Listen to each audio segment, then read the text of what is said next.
പരമശിവം, നീ ജയിലിൽ നിന്ന് ഇറങ്ങിയ? അവിടെ എങ്ങനെ സ്ഥിരം കിടക്കാൻ പറ്റുമോ സാറേ? പണ്ടൊക്കെ ഈ പരമശിവത്തിന്റെ ലോറികൾ ചീറിപ്പാഞ്ഞു വരുമ്പോ ഈ ചെക്ക് പോസ്റ്റ് പടപടാന്ന് തുറക്കാറുണ്ട്. അതൊക്കെ പണ്ടല്ലേടാ. കുറച്ച് സാധനം വണ്ടിയിലുണ്ട്, ഒന്ന് പൊക്കി തന്ന് കാശം വീട്ടിലെത്തിച്ചേക്കാന്ന്.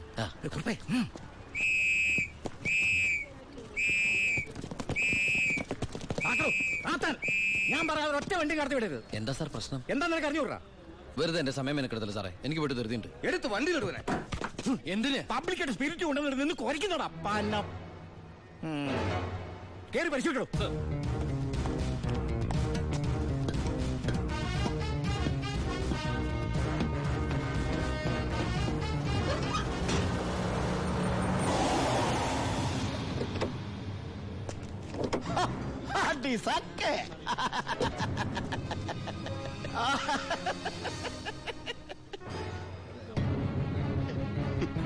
എന്തായടോ സാറേ, ഇത് വെറും വെള്ള. വെള്ളോ? ഒന്നുകൂടെ മണത്ത് നോക്കണോ? എങ്ങനെ മണത്ത് നോക്കിയാൽ ഇത് വെറും വെള്ള. പ്ലാച്ചിമടയിൽ എന്തൊരു വരൾച്ച സാറേ. ഞാൻ അങ്ങോട്ടേക്ക് കുടിവെള്ളം കൊണ്ടുപോകുന്നതാ. പച്ചവെള്ളം വിറ്റിട്ടെങ്കിലും നമ്മൾ ജീവിച്ച് പൊക്കോട്ടെ സാറേ. അല്ല സാറേ, കുടിവെള്ളം കൊണ്ടുപോകുന്ന അറസ്റ്റ് ചെയ്യാൻ മാത്രമുള്ള കുറ്റമാണോ? അല്ല, നമ്മളോട് കുറച്ചാളില്ലാത്തോണ്ട് നിയമം മാറിയതൊന്നും അറിഞ്ഞില്ല. പോരാത്തതിന് ഇന്നത്തെ പത്രം വായിച്ചിട്ട് 5-6 ദിവസമായി സാറേ. നിന്ന് ചിലക്കാതെ വണ്ടി എടുത്തോണ്ട് പോടാ. അല്ല സാറേ, സാർ എന്നെ പണ്ട് ഒരുപാട് സാറേന്ന് വിളിച്ചിട്ടുള്ളല്ലേ, എന്റെ കയ്യിൽ നിന്ന് ഒരുപാട് കാശ് വാങ്ങിച്ചിട്ടുള്ളല്ലേ. ഞാൻ ജയിലിൽ നിന്ന് വന്നപ്പോ പലരും പറഞ്ഞിട്ട് ഞാൻ വിശ്വസിച്ചില്ല സാറേ. സാറൊക്കെ പഴയ സാറല്ല, പുതിയ സാറുമാരുടെ സാറാണെന്ന് പറഞ്ഞു സാറേ. നിർത്തണം നിന്റെ ഈ സാറ് വിളി. നീ ഏതർത്ഥത്തിലാ ഈ സാറേ എന്ന് വിളിക്കുന്നത് എനിക്ക് നന്നായിട്ട് മനസ്സിലായി. അപ്പൊ ഞാൻ ഉദ്ദേശിച്ച സാറ് മനസ്സിലായി. സന്തോഷം. വരട്ടെ സാറേ. വെറുതെ സാറേ. എന്താ സാറേ? വിട് സാറേ. സാറേ ഹായ്. അടി സാക്കേ വർക്കിച്ചായോ? എന്നാടോ ഒരു സ്നേഹമില്ലാണ്ട്? വർക്കിച്ചായോ, ഇതെന്റെ ഒരു ടെസ്റ്റ് ഡോസ് ആയിരുന്നു. ഇപ്പൊ എനിക്കൊരു കാര്യം മനസ്സിലായി. വാളയാർ ചെക്ക് പോസ്റ്റ് വഴി ഇനി പരമശിവത്തിന് സ്പിരിറ്റ് നടത്താൻ പറ്റില്ല എന്ന് വെച്ച് നമുക്ക് നമ്മുടെ തൊഴിൽ നിർത്താൻ പറ്റണോ? വർക്കിച്ചായോ, ദേ എന്റെ ലോഡുകൾ 24 മണിക്കൂറിനുള്ളിൽ ഈ വാളയാർ ചെക്ക് പോസ്റ്റ് വഴി ഞാൻ കടത്തിയിരിക്കും. താൻ ആണാണെങ്കിൽ തടയടോ. ചേട്ടായി, ഇന്ന് അവന്റെ ലോഡുകൾ കേരളത്തിലെത്തിയാൽ പിന്നെ നമ്മൾ ഗോപി വരച്ചാ മതി. ഞാൻ ജീവിച്ചിരിപ്പുണ്ടെങ്കിൽ അവന്റെ ഒരു പുണ്ണാക്കം കടന്നു പോകില്ല. നീ ആ ചെക്ക് പോസ്റ്റിലേക്ക് വിളിക്കടാ. Hello, Walayar check post. ഇത് ഞാനാടവേ. എന്താ വർക്കിച്ചേ? അവനുണ്ടല്ലോ ആ പരമശിവം, വീണ്ടും ഒരു അംഗത്തിനുള്ള പുറപ്പാടില്ല. നീ ഒരു പേനയും പേപ്പറും കൊടുത്തേ. എന്നിട്ട് എന്റെ വണ്ടികളുടെ നമ്പറൊക്കെ ഒന്ന് കുറിച്ചെടുത്തോ. ഈ നമ്പർ ഒഴികെ മറ്റേത് വണ്ടി വന്നാലും പിടിച്ചോണം. ഇതെന്റെ ഒരു വാശിയുടെ പ്രശ്നമാണ്. ആദ്യം ഞാൻ ഏറ്റു വർക്കിച്ചേ. പറഞ്ഞു വിടറാ നമ്മുടെ വണ്ടിയുടെ നമ്പറൊക്കെ. നോട്ട് ചെയ്തോ. TN4 2255. TN4 2255. 2255 അല്ലേ? ഓക്കെ. KL9 3663. ഇതുപോലെ നമ്മുടെ 3 വണ്ടികളുടെയും ഫ്രണ്ടിലും ബാക്കിലും സൈഡിലും ഒക്കെ നമ്പറുകൾ ചേഞ്ച് ചെയ്യണം. അതിനുശേഷം ആദ്യം ചെക്ക് പോസ്റ്റ് കിടക്കേണ്ടത് നമ്മുടെ ഈ 3 ലോറികളായിരിക്കണം.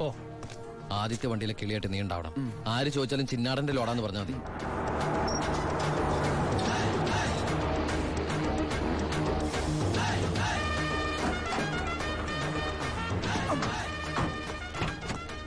നമസ്കാരം.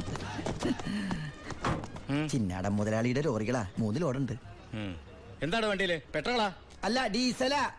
കുറുപ്പേ സർ, ചിന്നാടന്മാരുടെ ലോറികളാ. ആ നമ്പരല്ല ഒന്ന് ചെക്ക് ചെയ്തേ.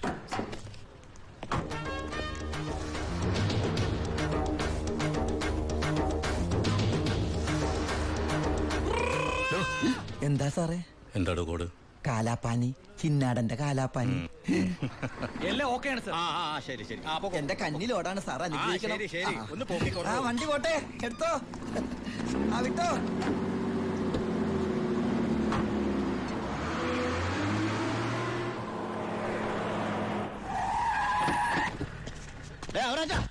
അവിടെ പോയി എവിടെ ഉണ്ടോ മുതലാളി? എന്താ മുതലാളി? ചെക്ക് പോസ്റ്റിലൊക്കെ പറഞ്ഞു. കോഡ് മറക്കണ്ട. കാലാപ്പാനി. ശരി മുതലാളി, ശരി.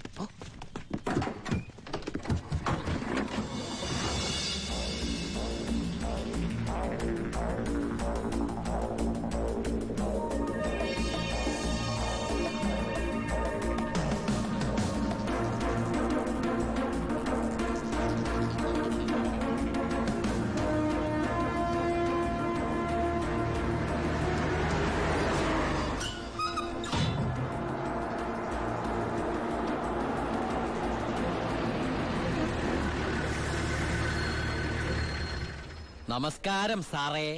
നീ എന്നെ സാറിന് വിളിക്കരുത്. സോറി സാറേ. ദാ, അയ്യാ ഒന്ന് പൊക്കി തരണേ. പൊക്കി തരാവടാ.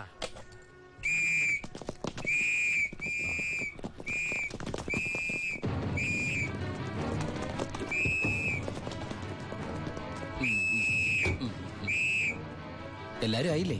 ഈ 3 ലോഡും പ്ലാച്ചുമടക്കുള്ള കുടിവെള്ളമായിരിക്കും ഇയാടാ. അല്ല, സ്പിരിറ്റാ. സ്പിരിറ്റോ? ആ, കേറി പരിശോധിക്കണോ?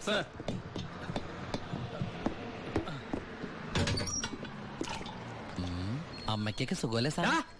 ഇവിടെ ഉള്ളവരൊക്കെ ഉണ്ണാക്കന്മാരെന്നാണോ നിന്റെ വിചാരം? എനിക്ക് മാത്രമല്ല സാറേ, ഇവിടെ നിൽക്കുന്ന കംപ്ലീറ്റ് ആൾക്കാരുടെ വിചാരം അതാണ്. ആ, സ്പിരിറ്റാ സാർ, ഇതിലും സ്പിരിറ്റാ സാർ. ഇതിലും സ്പിരിറ്റാ പറയുന്ന അവരുടെ ഒരു സ്പിരിറ്റ് ഉണ്ടല്ലേ സാറേ? കൈയെടുക്ക് സാറേ. ഏയ്,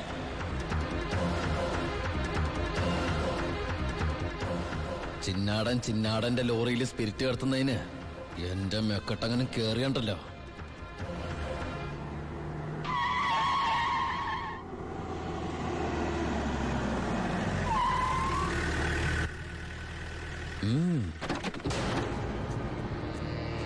ഹായ്, അടി സക്കേ.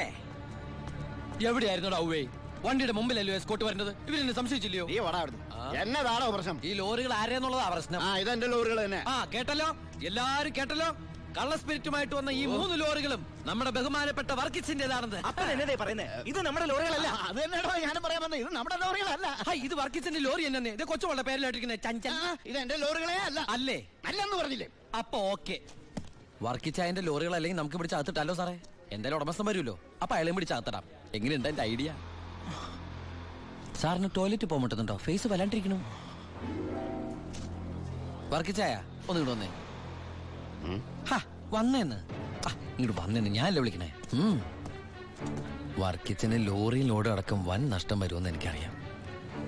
വർക്കിച്ചിന്റെ വണ്ടികളുടെ നമ്പർ ഉപയോഗിച്ച് എന്റെ ലോറികള് 1 മണിക്കൂർ മുമ്പ് പാലക്കാട് അതിർത്തി കടന്നു. ഇനി മഷിയിട്ട് നോക്കിയാലും കിട്ടില്ല. എന്തിനാ വർക്കിച്ചൻ എന്റെ റൺവേ കയറി കളിച്ചത്? അതുകൊണ്ടല്ലേ ഞാൻ കയറ്റി കളിച്ചത്. ഇനി എന്റെ റൺവേ കയറി കളിച്ച ഇതൊരു സാമ്പിൾ വെടിക്കട്ട. തൃശൂർ പൂരം കാണാൻ പോകുന്നേ ഉള്ളൂ. വരട്ടടവേ. ഒന്ന് തള്ളിക്കേ. അയാളെ വിളി. സാറേ ഒന്ന് പൊക്കിക്കേ.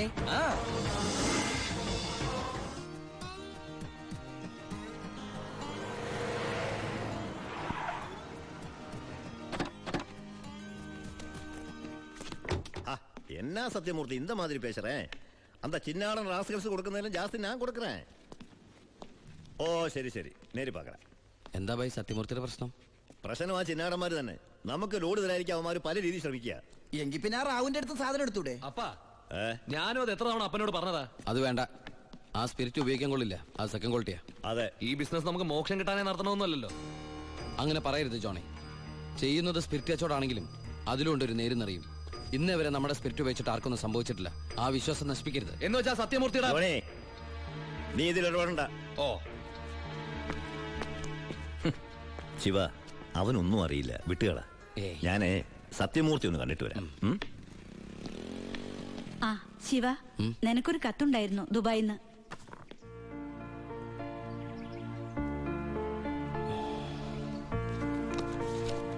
എന്താടാ?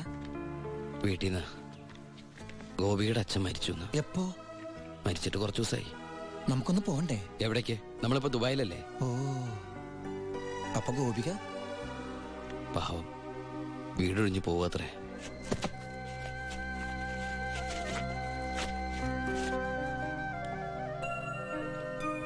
എന്നാ ഞങ്ങള് നാട്ടിലെ വീട്ടിലാരും ഇല്ലാത്ത സ്ഥിതിക്ക് മോളെ ദിവാകരന്റെ വീട്ടിൽ തന്നെ ആയിരിക്കും താമസിപ്പിക്കുക അല്ലേ? അതിൽ ചെറിയൊരു പ്രശ്നമുണ്ട്. കല്യാണം തുടങ്ങി ഇവളുടെ ബാധ്യത മൊത്തം എൻ്റെ തലയിലാകുമോന്ന് വൈഫിനൊരു പേടി. 1-2 വട്ടം സൂചിപ്പിക്കുകയും ചെയ്ത്. അതുകൊണ്ട് ഇലയ്ക്കും മുള്ളിനും കേടില്ലാതെ ഞാനൊന്ന് തീരുമാനിച്ചു. തൽക്കാലം ഗോപി ഒരു ഹോസ്റ്റലിലാക്കുക. അവിടെ അടുത്തൊരു തുണിക്കടയിൽ ജോലിയും ശരിയാക്കിയിട്ടുണ്ട്. ഇനിയിപ്പോ ആരെ ആശ്രയിക്കാതെ ഇവൾക്ക് ജീവിക്കാൻ കഴിയുമല്ലോ. വൈകി അവിടെ എത്താൻ രാത്രിയാവും.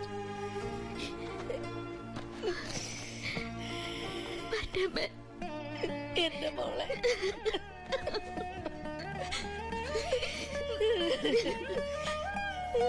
നിന്നെ ഹോസ്റ്റലിൽ നിർത്താനും തുണിക്കട പണിയെടുക്കാനും ഒന്നും ഞാൻ സമ്മതിക്കില്ല. എന്റെ ഉണ്ണിക്ക് വേണ്ടി ആലോചിച്ചുറപ്പിച്ച പെണ്ണാ ഇവള്. അവൻ ദുബായിൽ നിന്ന് വന്നാൽ ഉടനെ ഇവരുടെ കല്യാണം നടക്കും. 10 ദിവസം മുമ്പ് ഇവൾ ഈ വീട്ടിലേക്ക് കയറിയെന്ന് വിചാരിച്ച് ഒന്നും സംഭവിക്കാൻ പോണില്ല. ഗോപികയെ ഞാൻ എന്റെ അമ്പിളിയെ പോലെ നോക്കിക്കൊള്ളാം. അവളെ എനിക്ക് തന്നൂടെ? ഈ നല്ല മനസ്സിനെ നിങ്ങളൊക്കെ ദൈവം അനുഗ്രഹിക്കട്ടെ.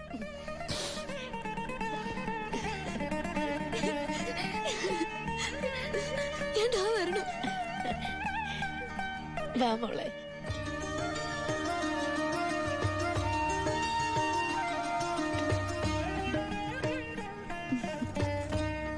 വലതുകാല് വെച്ച് കയറിക്കോ മോളെ.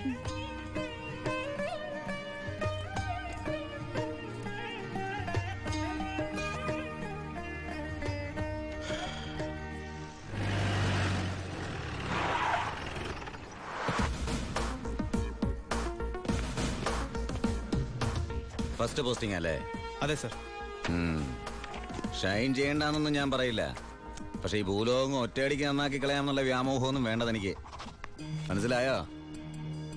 എടോ, ഈ വാളയാർ ചെക്ക് പോസ്റ്റ് പോലീസിന് വലിയ റോളൊന്നുമില്ല. എന്തെങ്കിലും ആവശ്യം വരുമ്പോ ഞാൻ വിളിച്ച് അറിയിച്ചോളാം തന്നെ. അതങ്ങ് ചെയ്തോണ്ടാ മതി. ഡീസന്റ് സ്ഥലമാടോ വാളയാർ. സാറ് പറയും പോലെ വാളയാർ അത്ര ഡീസന്റ് സ്ഥലമായിരുന്നെങ്കിൽ ആ ചെക്ക് പോസ്റ്റ് വഴി കേരളത്തിലേക്ക് സ്പിരിറ്റ് ഒഴുക്ക് ഉണ്ടാകുമായിരുന്നില്ലല്ലോ സർ. വല്ലവരും പറയുന്ന കേട്ടതല്ലാണ്ട് തനിക്ക് എന്തറിയാടോ വാളയാറിനെ പറ്റി? പാലക്കാട് ഡിസ്ട്രിക്റ്റിലെ തമിഴ്നാട് ബോർഡർ, കേരളത്തിലെ പ്രധാന ചെക്ക് പോസ്റ്റ്, സങ്കര ഭാഷ, വിസ്തീർണം 62.84 സ്ക്വയർ കിലോമീറ്റേഴ്സ്, ജനസംഖ്യ 16,000, police station strength 47 constables, 10 head constables, 2 ASI, 1 SI. ഈ വർഷം ചാർജ് ചെയ്യപ്പെട്ടത് 14 ക്രിമിനൽ കേസുകൾ, 250 പെറ്റി കേസുകൾ. ഇതല്ലേ സർ വാളയാർ ചെക്ക് പോസ്റ്റിൽ